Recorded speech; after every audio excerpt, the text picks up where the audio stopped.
नमस्कार, मैं अमित और आप देख रहे हैं आंखें न्यूज 24। केंद्रीय मंत्री चिराग पासवान ने ओवैसी द्वारा मुसलमान को भाजपा को वोट नहीं करने के बयान पर कहा कि लोकतंत्र के महापर्व मुसलमान मतदाताओं को वोट न करने की बात कह रहे हैं। ओवैसी डर रहे हैं कि उनके विधायक जीत कर आते हैं तब पर भी उनके साथ छोड़ देते हैं। ओवैसी डर की राजनीति फैला रहे हैं। मुसलमान डर की राजनीति से बाहर निकले। मुसलमान कब तक डर कर रहेंगे? मुसलमान जिसको सत्ता में लाना चाहते हैं उसको वोट दीजिए और सवाल पूछिए कि मेरे लिए क्या किया है।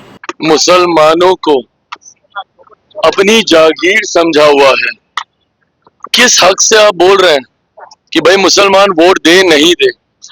ये एक व्यक्ति का अपना स्वतंत्र अधिकार है और आप मताधिकार के लिए आप मना कर रहे हैं। एक ऐसा अधिकार जिसका इस्तेमाल देश के हर एक नागरिक को करना चाहिए, जिस पर भी वो नागरिक विश्वास रखता है, अपने भले के लिए, अपने भविष्य के लिए, जिसको भी वो चुनना चाहता है, उसको अपने मत का अधिकार उस व्यक्ति को जिताने के लिए करना चाहिए। लोकतंत्र में किस तरीके की सोच को बढ़ावा देने का कार्य ओवैसी साहब कर रहे हैं, सिर्फ इसीलिए कि आपकी जीत नहीं होती, सिर्फ इसीलिए कि अगर आपके विधायक जीत के भी आते हैं तो वो आपका साथ छोड़ देते हैं। इस डर से आप मुसलमानों के बीच में कब तक भय की राजनीति करेंगे? और मैं एक बार फिर से मैं दोहराता हूं, मुसलमानों के लिए मैं दोहराता हूं कि भैया बहुत हो गया डर की राजनीति से अपने आप को इस्तेमाल करने देना, बहुत हो गया। निकलिए अब इन सारी चीजों से। कब तक डर के आप इसको नहीं है सत्ता में आए इसके लिए वोट करेंगे? अरे लाइए ना, जिसको आप सत्ता में लाना चाहते हैं उसके लिए वोट कीजिए और उसकी जवाबदेही तय कीजिए। बोलिए उसको कि भैया आज हमने तुमको चुन के भेजा है, हमारे लिए क्या कियो। अगर यही जवाबदेही तय की होती 15 सालों में जब राजद का शासन था देश में, जब लंबे समय तक कांग्रेस की सरकार थी, मुसलमानों ने अगर ये जवाबदेही तय की होती तो संभवतः आज इनके हालात ऐसे नहीं होते। सच्चर कमेटी की रिपोर्ट ये जानकारी नहीं देती कि भैया मुसलमानों के हालातों की क्या हालत है।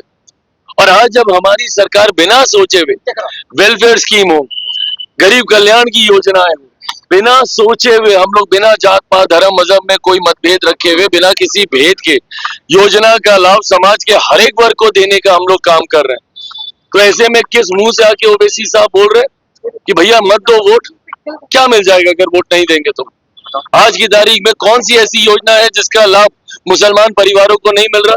घर से लेके राशन तक, महिलाओं के लिए जितनी योजना है, क्या उसमें किसी तरीके का भेदभाव किया गया? सिर्फ धर्म के नाम पर बांटने की राजनीति ने हमारे प्रदेश को बर्बाद करके रखा हुआ है। और ऐसे नेताओं को सोचना चाहिए कि आप हमारे देश को, हमारे प्रदेश को किस कगार पर लेकर जाना चाह रहे हैं। यहाँ सब एकजुटता की बात कर रहे हैं। मेरी सरकार, हमारी सरकार का मंत्र है सबका साथ, सबका विकास, सबका विश्वास, सबका प्रयास। मैं खुद बात करता हूँ भैया बिहार फर्स्ट, बिहारी फर्स्ट की, तो ये लोग मुसलमान को बांटेंगे जात और धर्म के नाम। तृणमूल कांग्रेस बंगाल में और यातायात को लेकर बड़ी बात कर रही है, कह रही है कि नाम जोड़ने का नहीं, नाम काटने का ये काम किया जा रहा है। और ये हाँ, तो ये भ्रम तो फैलाते ही है ना। विपक्ष का काम क्या है? हर एक पॉजिटिव नैरेटिव को किस तरीके से नेगेटिव बना के फॉल्स नैरेटिव में सेट किया जाए। This is what they have been doing always.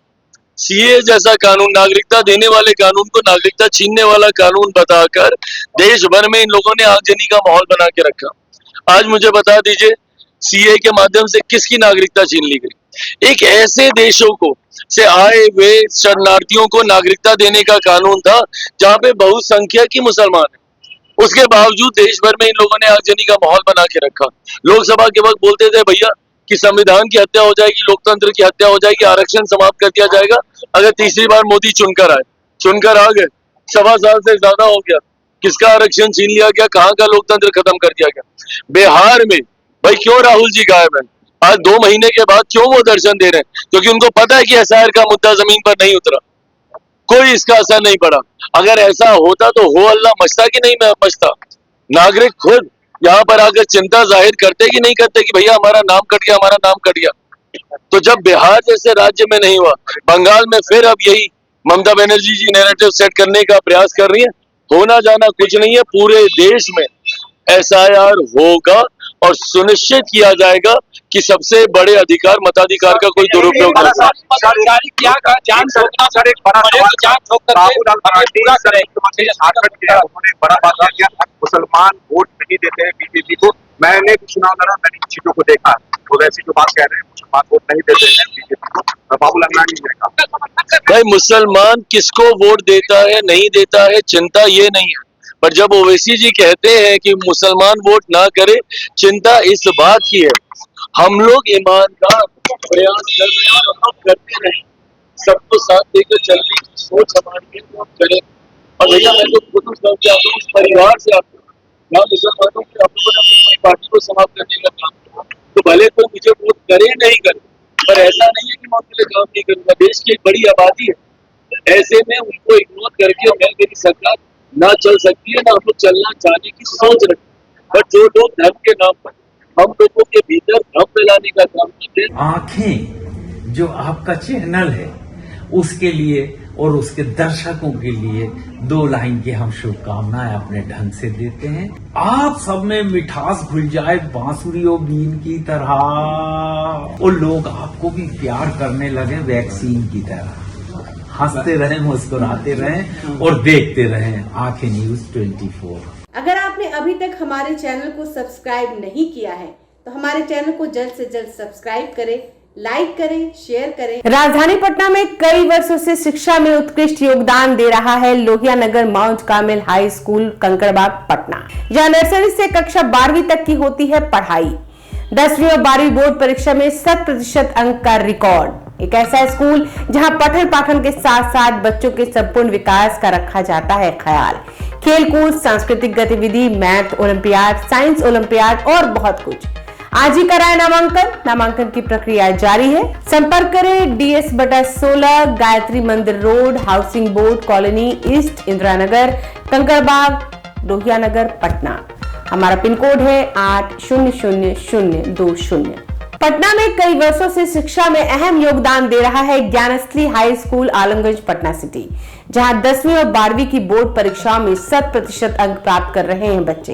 एक ऐसा स्कूल जहां न केवल होती है पढ़ाई बल्कि साथ ही साथ होती है कल्चरल एक्टिविटी, स्पोर्ट्स एक्टिविटी से जुड़े गेम्स, मैथ ओलंपियाड से लेकर साइंस ओलंपियाड, जहां बच्चों के लिए स्कूल कैंपस अत्याधुनिक सुविधाओं से लैस, छोटे बच्चों के लिए वाहन और ट्रांसपोर्ट की विशेष सुविधा।